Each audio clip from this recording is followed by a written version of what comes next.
चेहरे पर चेहरे हैं, बहुत बहुत गहरे हैं।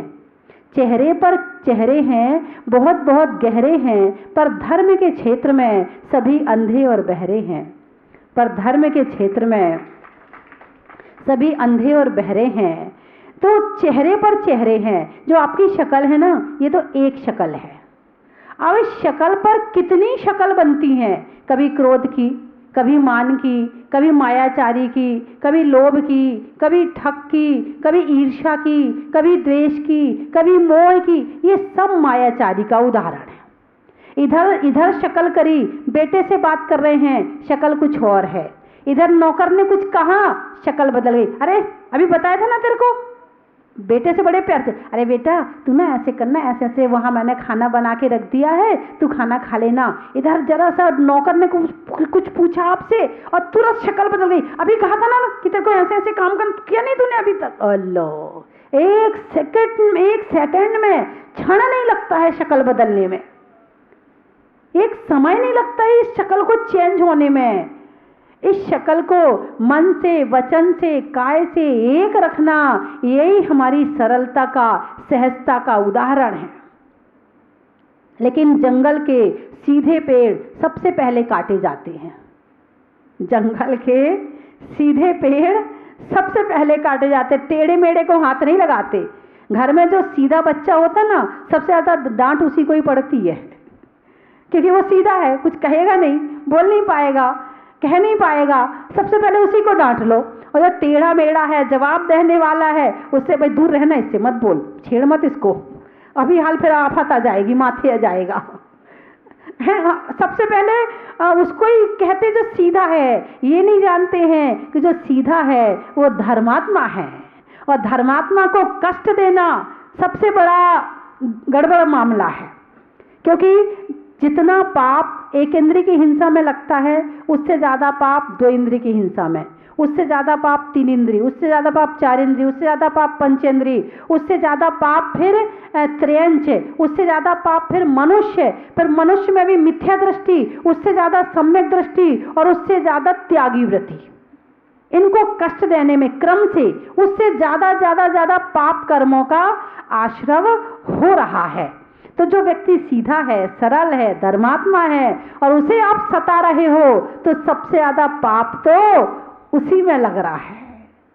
और कहाँ कहाँ से पाप इकट्ठा करते हैं। पुण्य इकट्ठा करने के जो साधन हैं उनकी तो गिनती है। गुरु के चरण हैं, देव है, शास्त्र है, वैयावृत्ति है, दान है, स्वाध्याय है, तपस्या है, त्याग, गिनती के हैं। लेकिन पाप के आने के स्थान पता आपको कितनी कितनी जगह से, कितने रास्ते से आता है, कहाँ कहाँ से चला आता है, हैं? पाप घर बैठ के भी आ जाता है और मंदिर में भी आ जाता है, कोई स्थान नहीं है। ऐसा नहीं है कि घर में पाप आ सकता और मंदिर में नहीं आ सकता, नहीं, मंदिर में भी आ सकता है। हमारे भावों पर डिपेंड करता है कि हम कहाँ से पाप कमा रहे हैं और कहाँ से पुण्य कमा रहे हैं। तो आप सब बहुत ज्ञानी हैं, महाज्ञानी हैं। जितने लोग यहाँ बैठे हैं धर्मात्मा हैं। सुबह बताया था, राजा राणा छत्रपति हाथिन के असवार, मरना सबको एक दिन, अपनी अपनी बार, सब जानते हैं। इतने, अब उसने उठा लिया, अच्छा जब वो उठा सकते तो हम क्यों नहीं उठा सकते? दूसरे ने भी उठा लिया, तीसरे ने भी, सारे उठाने लगे। यदि पाप सामूहिक हो जाए तो आपको लगता कि सहज हो गया, लेकिन नहीं। एक भेड़ गड्ढे में गिरेगी तो सारी भेड़ वहां गिरती हैं। बस यही मामला यहाँ पर है। पुण्य सारे करेंगे तो सारे पुण्य नहीं करेंगे, मगर पाप एक करेगा तो पाप सारे करने तैयार बैठे रहते हैं। एक उपवास कर रहा है तो सारे उपवास नहीं करेंगे, अरे हमसे नहीं होता, अरे हम नहीं कर पाते हैं। नहीं कहा, ये बड़ा टिपिकल मामला है कि पुण्य करने में हम पीछे हटते हैं और पाप करने में हम आगे रहते हैं। यदि पुण्य करने में आगे हो जाएं, पाप करने में पीछे भी। आपने अभिनंदन भगवान की पूजा पढ़ी कि जहाँ पर तीर्थंकर होते हैं वहाँ पाप करना कठिन हो जाता है। दुष्कृत दुष्कर हो जावे, दुष्कृत यानी पाप करना कठिन हो जावे। अब आप यहाँ बैठे हैं, आपसे कहें भाई साहब गालियाँ दीजिए, दे सकते हो क्या? नहीं दे सकते। क्यों?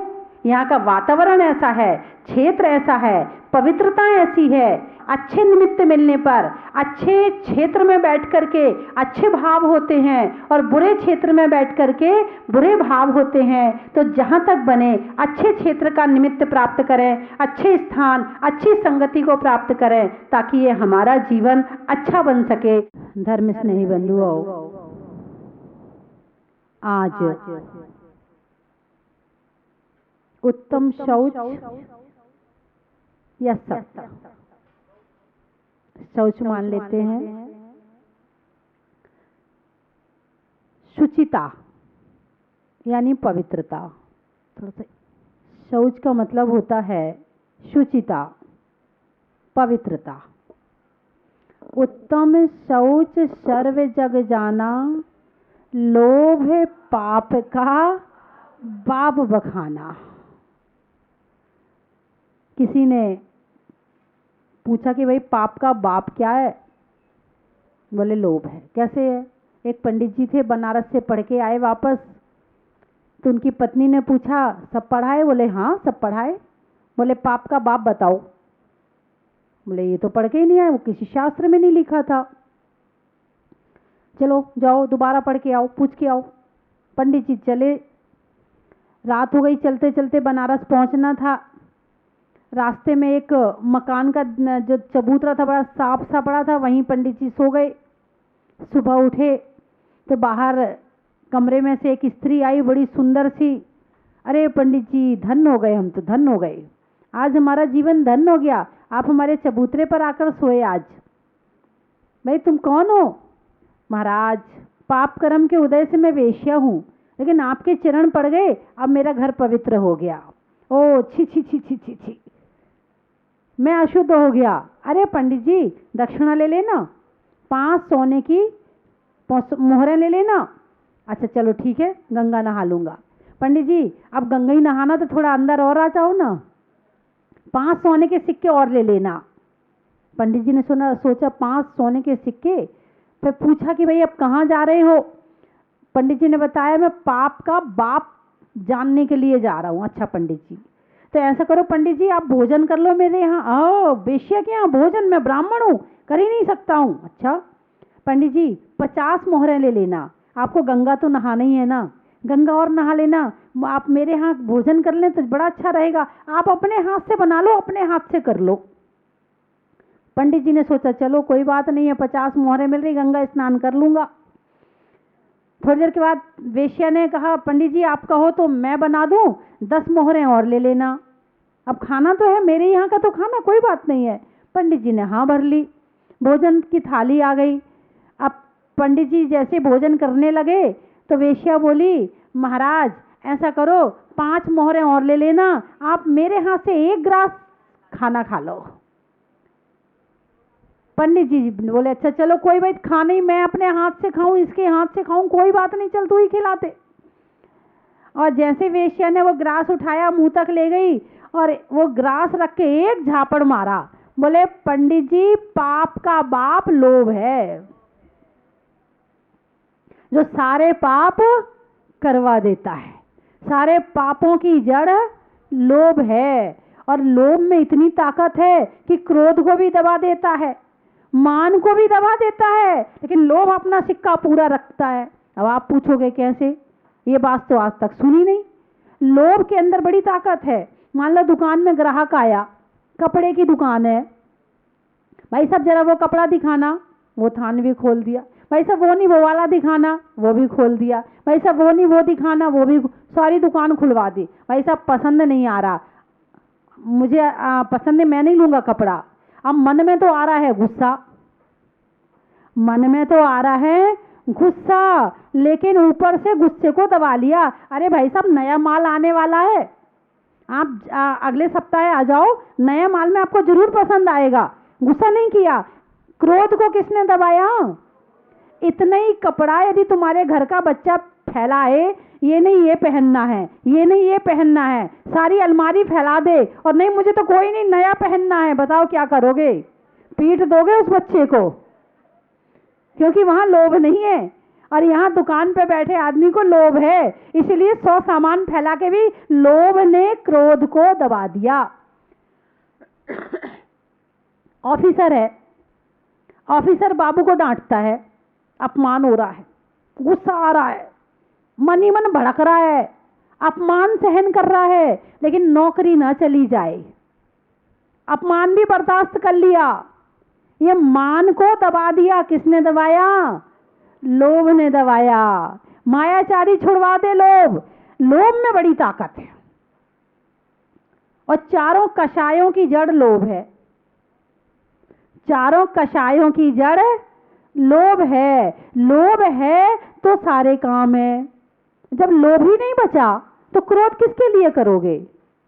जब लोभ ही नहीं, रूप का लोभ नहीं है, ज्ञान का लोभ नहीं है, जाति का लोभ नहीं है, तो अभिमान किस बात का करोगे? धन का लोभ नहीं है तो अभिमान किस बात का करोगे? मायाचारी किसके लिए करोगे? लोभ है तो तीनों कषाय हैं, और लोभ नहीं है तो तीनों कषाय नहीं है। और लोभ सबको दबा भी देता है, करवाने में दबा देता है, और बाकी पापों की जड़ लोभ ही है। और जैसे ही लोभ जाता है, मन पवित्र हो जाता है, मन स्वच्छ हो जाता है, मन शांत हो जाता है, क्योंकि लोभ के जाते ही इच्छाओं की लहरें उठना भी बंद हो जाती हैं। एक सेठ जी थे, तो वो सेठ जी के पास बहुत धन था, बहुत धन था। उन्होंने अपने मुनीम को बुलाया, मुनीम जी जरा हिसाब लगा के बताओ कि मेरे पास कितना धन है, कितनी पीढ़ियां खा सकती हैं।